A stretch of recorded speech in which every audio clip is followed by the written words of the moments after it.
Hello everyone. आज का session जो है वो बेस्ड है एक छोटे बट बहुत इंपॉर्टेंट कॉन्सेप्ट पे, that is of central dogma. यानी कि हम जानने वाले हैं कि हमारे पास जो भी जेनेटिक इंफॉर्मेशन है वो स्टोर किस फॉर्म पे हो रही है और एक्सप्रेस किस फॉर्म में कर रही है और क्या मैकेनिज्म है जिसके थ्रू ये पूरा अरेंजमेंट जो है वो प्रिपेयर होता है। यानी कि जेनेटिक इंफॉर्मेशन स्टोर करने से लेकर उसके एक्सप्रेशन तक का जो पूरा जर्नी है वो कैसा होता है, हम इस सेशन में वही जानने वाले। ठीक है, तो ये सेशन जो है वो इम्पोर्टेंट इसीलिए है क्योंकि इस पे बेस्ड है कुछ ऐसे मैकेनिज्म्स जो कि हम आगे पढ़ने वाले हैं। ठीक है, तो फटाफट बात करते हैं सेंट्रल डॉगमा के बारे में। तो जानते हैं कि क्या कहता है सेंट्रल डॉगमा, बट पहले ये कॉन्सेप्ट दिया किसने, ये कॉन्सेप्ट जो है इसके बारे में बात की थी फ्रांसिस क्रिक। ये वही रिसर्चर हैं जिन्होंने वॉटसन के साथ मिलकर दिया था डीएनए का डबल हेलिक्स मॉडल, उनका स्ट्रक्चर एक्सप्लेन किया था। तो फ्रांसिस क्रिक का कहना था कि डीएनए जो है वो जेनेटिक इंफॉर्मेशन स्टोर करता है, लेकिन एक्सप्रेशन के लिए वो डायरेक्टली इन्वॉल्व नहीं है। डायरेक्टली इन्वॉल्व ना होने के बजाय उन्होंने जो डीएनए है वो कुछ बीच में कुछ इंटरमीडिएट स्ट्रक्चर्स बनाता है जिसकी हेल्प से फर्दर एक्सप्रेशन की जर्नी आगे बढ़ती है। तो फ्रांसिस क्रिक ने सेंट्रल डॉगमा का कॉन्सेप्ट दिया था जब उन्होंने डीएनए का स्ट्रक्चर भी एक्सप्लेन किया था। तो क्या है जो सेंट्रल डॉगमा का कॉन्सेप्ट? तो सेंट्रल डॉगमा जो है वो कॉन्सेप्ट कहता है कि डीएनए जो है वो जेनेटिक इंफॉर्मेशन को स्टोर करता है। ठीक है, इतना हम जानते हैं। न्यूक्लियस में प्रेजेंट है यूकेरियोट्स में, वहां पे इंफॉर्मेशन स्टोर किस फॉर्म में होती है? क्रोमैटिन मटेरियल की फॉर्म में। और क्रोमैटिन मटेरियल क्या है? DNA plus histone and non histone proteins along with RNA. यही कहता है ना एनसीईआरटी। हम cell the unit of life, इस चैप्टर में हमने ये पर्टिकुलरली बात की है कि डीएनए के साथ RNA plus non histone proteins plus histone proteins रहेंगे जो कि क्रोमैटिन मटेरियल की फॉर्म में होते हैं। तो डीएनए जो है उस फॉर्म में प्रेजेंट रह के इंफॉर्मेशन को स्टोर कर रहा है, लेकिन जब डीएनए को एक्सप्रेशन देना है ना, वो क्या करता है? डीएनए से पहले एक दूसरा न्यूक्लिक एसिड बनाता है जिसे आरएनए कहा जाता है, यानी कि ribo nucleic acid. And ultimately ये राइबो न्यूक्लिक एसिड जो है वो प्रोटीन बनाता है, और यही प्रोटीन जो है वो एक्सप्रेशन में रोल प्ले करते हैं। क्यों? क्योंकि प्रोटीन जो है वो ऐसा बायोमोलिक्यूल है जो स्ट्रक्चर भी बनाएगा और वो फंक्शन भी करेगा। सेल के साइटोस्केलेटल स्ट्रक्चर्स को देख लो, प्लाज्मा मेम्ब्रेन में इंट्रिंसिक और एक्सट्रिंसिक प्रोटीन्स को देख लो, और उसके बाद कैरियर प्रोटीन्स जो प्लाज्मा मेम्ब्रेन में प्रेजेंट है ना, उसके बाद एंजाइम्स, हार्मोन्स जो फंक्शनल प्रोटीन्स है। तो स्ट्रक्चर से लेकर फंक्शन तक सारे जगह प्रोटीन का काम है। जैसे वो काम करेंगे, जैसे वो स्ट्रक्चर बनाएंगे, वैसा ही एक्सप्रेशन होगा, राइट? तो डीएनए जो है उसे डायरेक्टली प्रोटीन बनना चाहिए और एक्सप्रेस होना चाहिए। बीच में आरएनए क्यों है ना? ये आरएनए क्यों है और ये कैसे बन रहा है, प्रोटीन कैसे बन रहा है, यही इस चैप्टर की पूरी जर्नी, यानी कि मॉलिक्यूलर बेसिस ऑफ इनहेरिटेंस जो है ना वो इसी पे पूरा बेस्ड है। ठीक है, तो सबसे पहले तो इन मैकेनिज्म्स के बारे में बात करते हैं। तो सबसे पहले डीएनए से आरएनए जो बनता है उस मैकेनिज्म को कहा जाता है ट्रांसक्रिप्शन, यानी कि स्क्रिप्ट चेंज हो रही है। तो ट्रांसक्रिप्शन जो है वो मैकेनिज्म है जिसमें डीएनए से आरएनए बनता है। ठीक है, और आरएनए से प्रोटीन बनने के मैकेनिज्म को ट्रांसलेशन कहा जाता है। यानी कि पूरा हमारे पास जो बायोमोलिक्यूलर स्ट्रक्चर है वो पूरा ट्रांसलेट हो गया, न्यूक्लिक एसिड से प्रोटीन बन गया है ना, एक बायोमोलिक्यूल से दूसरा बायोमोलिक्यूल। तो ये दो मैकेनिज्म्स हैं जो इस प्रोसेस में इन्वॉल्व हैं। लेकिन जब सेल डिविजन होनी होती है ना, तो उस टाइम पे डीएनए की अपनी कैपेबिलिटी भी है, वो खुद को रेप्लिकेट करने की टेंडेंसी रखता है ताकि वो डीएनए को इक्वल इक्वल डिस्ट्रीब्यूट कर सके डिवाइडेड सेल्स में। जो डॉटर सेल्स बने हैं उनमें इक्वल इक्वल डीएनए जा सके, उसके लिए डीएनए खुद की कॉपी बनाने की भी टेंडेंसी रखता है। तो ये तीन मैकेनिज्म्स है जो हम यहाँ पे इस चैप्टर में डिस्कस करेंगे। तो अलग अलग सेशन जो है उसमें कंप्लीटली एक्सप्लेन करेंगे कि क्या मैकेनिज्म्स रहने वाले हैं। ठीक है, सो अब सेकेंड चीज, अब ये बीच में जो है वो आरएनए क्यों है? सेंट्रल डॉगमा यही कहता है ना, सेंट्रल डॉगमा कहता है कि डीएनए डायरेक्टली एक्सप्रेस यानी कि प्रोटीन बनाने के बजाय बीच में आरएनए को एज अ इंटरमीडिएट प्रोड्यूस करता है। पर क्यों? वो इसीलिए क्योंकि आरएनए जो है वो पहले से था, हमने उसे इंक्लूड नहीं किया, वो पहले से था। आरएनए का काम ही क्या था? जब एवोल्यूशनरी लाइन में जब लाइफ बनना शुरू हुई थी, जब लाइफ की जर्नी स्टार्ट हुई थी, सेल ने काम करना शुरू किया था, तब आरएनए ही था जो सबसे पहले जेनेटिक मटेरियल माना गया। तो एनसीईआरटी कहती है कि आरएनए जो है वो पहला जेनेटिक मटेरियल हो सकता है, क्योंकि हम एक्चुअली तो कह नहीं सकते ना, हम तो पुराने टाइम पे गए, टाइम ट्रेवल तो किया नहीं है ना, हम तो जहाँ वहां जाके हम पता करें कि क्या मैकेनिज्म रहा हो, है ना। तो एक्चुअल प्रूफ जो है हमें कहाँ से मिले, हम कहाँ से चीजें जान पा रहे हैं, हमने जो लैब कंडीशंस में एक्सपेरिमेंट किए उसी से हम पता कर रहे हैं ना कि क्या चीजें पॉसिबल हो पाई होंगी उस टाइम पे, है ना, जब लाइफ बनी, लाइफ क्रिएट हुई, जब अर्थ बनी, है ना।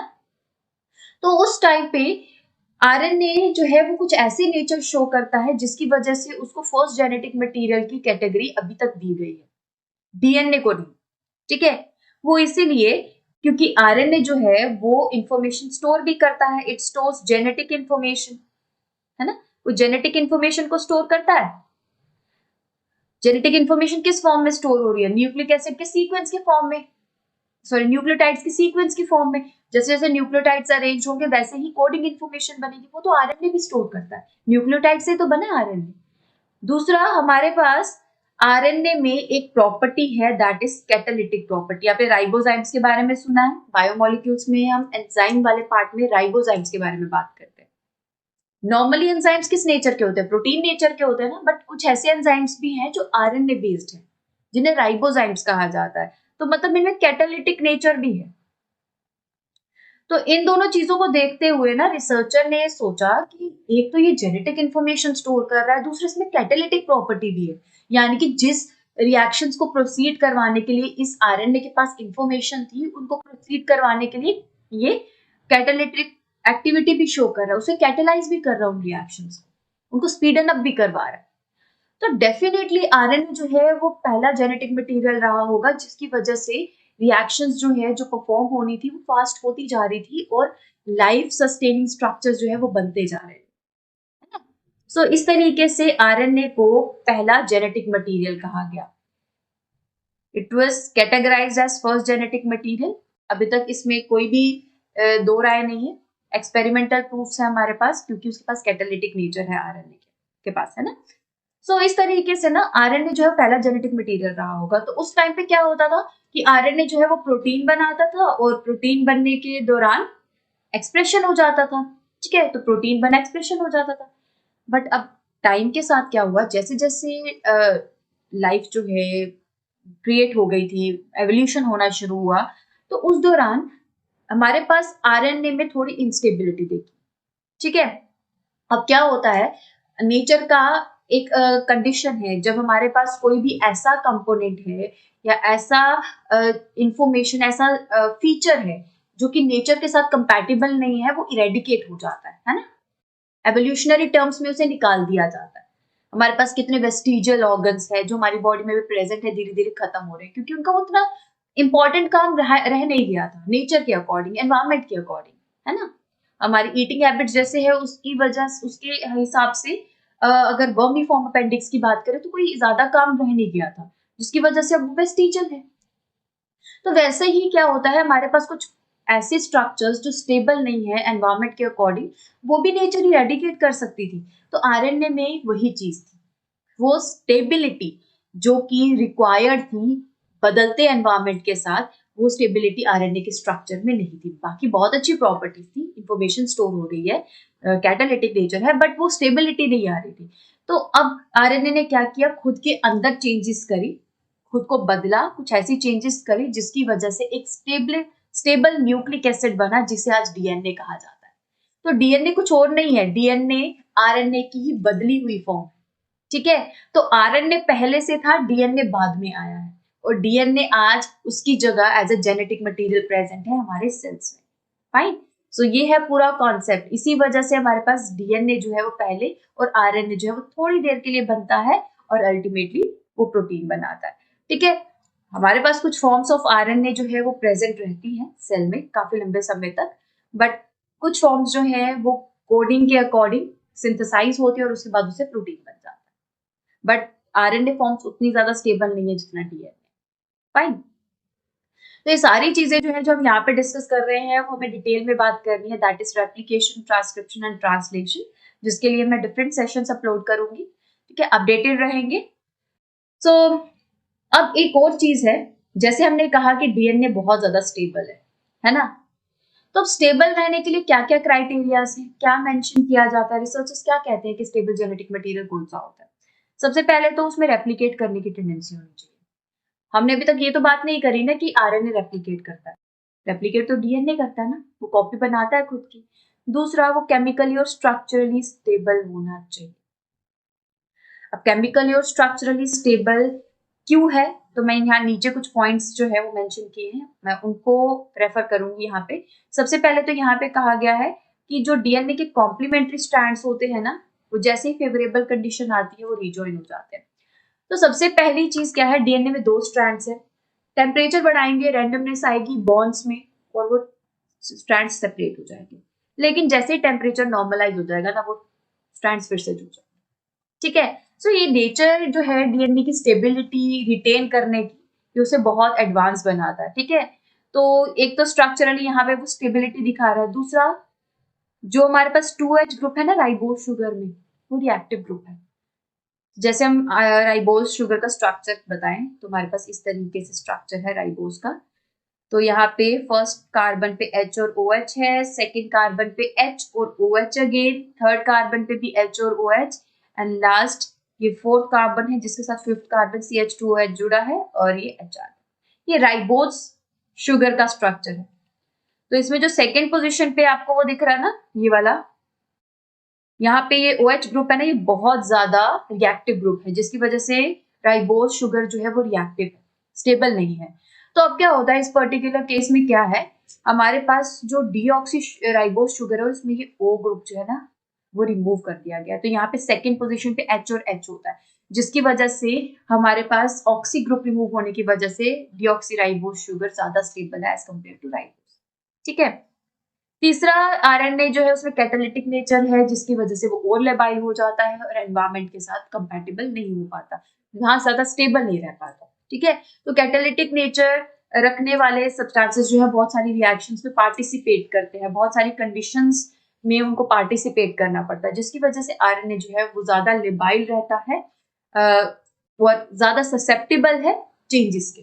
ठीक है, और नेक्स्ट कहा गया है कि हमारे पास डीएनए में थाइमीन होता है इन प्लेस ऑफ यूरेसिल। तो आप देख पाओगे थाइमीन जो है वो प्रेजेंट रहता है in DNA, whereas uracil in is present in case of RNA. जहां पे आरएनए में यूरेसिल प्रेजेंट होता है वहां पे डीएनए के केस में क्या रहता है, थाइमीन। तो अगर आप थाइमीन और यूरेसिल का स्ट्रक्चर देखो, मैंने बायोमोलिक्यूल्स के सेक्शन में और न्यूक्लिक एसिड वाला जो सेशन है उसमें मैंने एक्सप्लेन किया कि हमारे पास जो यूरेसिल है और थाइमीन है उसका क्या स्ट्रक्चर है। तो आप देख पाओगे वहां पे यूरेसिल और थाइमीन जो है ना बिल्कुल सिमिलर स्ट्रक्चर है, बस एक फर्क है, थाइमीन के केस में एडिशनल ना एक ग्रुप होता है दैट इज मिथाइल ग्रुप, जिसकी वजह से थाइमीन का स्ट्रक्चर यूरेसिल से ज्यादा स्टेबल है। और इनफैक्ट एक मैकेनिज्म होता है, जब डीएनए रेप्लिकेट करता है ना, कॉपी बनाता है, तो डीएनए कभी नहीं चाहेगा कि कोई भी एरर रह जाए। तो इसीलिए ना कुछ एंजाइम्स हैं जो रेप्लिकेशन के दौरान, कॉपी बनने के दौरान ना डीएनए की प्रूफ रीडिंग भी करते हैं। तो जहां पे मिथाइल ग्रुप है ना, मिथाइल ग्रुप की हेल्प से ना प्रूफ रीडिंग थोड़ी इजी होती है। ये कॉन्सेप्ट थोड़ा एडवांस लेवल का है, हायर क्लासेस में आप जरूर डील करोगे इस कॉन्सेप्ट को, बट ये जो है मिथाइल ग्रुप जो है वो बहुत ज्यादा स्टेबिलिटी देता है और प्रूफ रीडिंग में बहुत ज्यादा हेल्प करता है, जिसकी वजह से क्या होता है हमारे पास जो डीएनए है उसमें एरर होने के चांसेस कम हो जाते हैं। तो है ना केमिकली एंड स्ट्रक्चरली स्टेबल। सो ये सारे पॉइंट्स आप देख पा रहे हो जो बता रहा है कि डीएनए कितना स्टेबल है आरएनए से। तो अभी थर्ड पॉइंट क्या कह रहा है, थर्ड पॉइंट कह रहा है कि अगर हमें जेनेटिक मटेरियल स्टेबल चाहिए तो उसमें म्यूटेशन के चांसेस होने चाहिए, है ना, वो भी स्लो म्यूटेशन के। उसमें क्या होता है कि धीरे धीरे थोड़ी थोड़ी चेंजेस होंगी, तो उसकी वजह से एवोल्यूशनरी टर्म्स में जो जेनेटिक मटेरियल है वो पार्टिसिपेट करेगा। अब कोई जो हमारे पास जेनेटिक मटेरियल है वो ये कह दे कि ठीक है मुझे फास्टली चेंज होना है, तो एकदम चेंजेस जो है वो एनवायरमेंट के साथ मैच नहीं करेंगे। और अगर चेंजेस हो नहीं रही है बिल्कुल भी जेनेटिक मटेरियल में, तो बदलते एनवायरमेंट, जो धीरे धीरे एनवायरमेंट बदल रहा है, हमारी सिचुएशंस बदल रही हैं, एक्सटर्नल नेचर बदल रहा है, एटमॉस्फेयर बदल रहा है, उसके अकॉर्डिंग हमें एडजस्ट करने में दिक्कत होगा। तो चेंजेस चाहिए बट स्लो चाहिए। ठीक है, तो वो स्लो म्यूटेशन के चांसेस जो है वो डीएनए में है बट आरएनए में नहीं। ठीक है, और नेक्स्ट है हमारे पास that it should be able to express itself in the form of Mendelian characters. RNA कर पाता है और डीएनए कर पाता, आरएनए नहीं कर पाता, ठीक है। सो हमारे पास ये सब चीजें हैं, यानी कि मेंडेलियन कैरेक्टर्स क्या कहते हैं, हमारे पास 2 अलील्स हैं जो पेयर फॉर्म में काम करेंगे, है ना, पेयर में काम करेंगे, लॉ ऑफ पेयर फैक्टर्स। फिर वो सेग्रीगेट हो जाएंगे जब गैमीट्स बनाने होंगे, लॉ ऑफ सेग्रीगेशन जो यूनिवर्सल लॉ भी है विदाउट एनी एक्सेप्शन।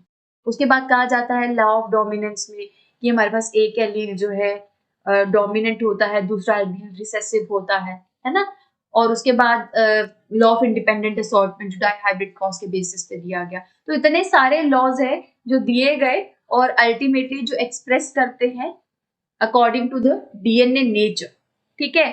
सो इस तरीके से डीएनए जो है वो फिट बैठता है इन सब क्राइटेरियाज में और इसी वजह से उसे स्टेबल माना जाता है एज कम्पेयर टू आरएनए। तो ये सारे नेचर है, ये सारी चीजें हैं। तो इन चीजों को माइंड में रखते हुए हम आगे नेक्स्ट सेशंस में डील करेंगे DNA replication, transcription process and third translation process. ये 3 हमें डील करने हैं और बहुत इंपॉर्टेंटली जो मॉलिक्यूलर बेसिस ऑफ इनहेरिटेंस का एक बहुत इंपॉर्टेंट पार्ट है, ठीक है। सो अपडेटेड रहेंगे और सब्सक्राइब कर देंगे ताकि आप अपडेटेड रहो वीडियोस को लेकर, लेक्चर्स को लेकर और अपने कॉन्सेप्ट्स क्लियर कर पाओ, ठीक है। सो आज का सेशन यहाँ पे कंप्लीट करते हैं, तो मिलते हैं नेक्स्ट सेशन में विद डीएनए रेप्लिकेशन।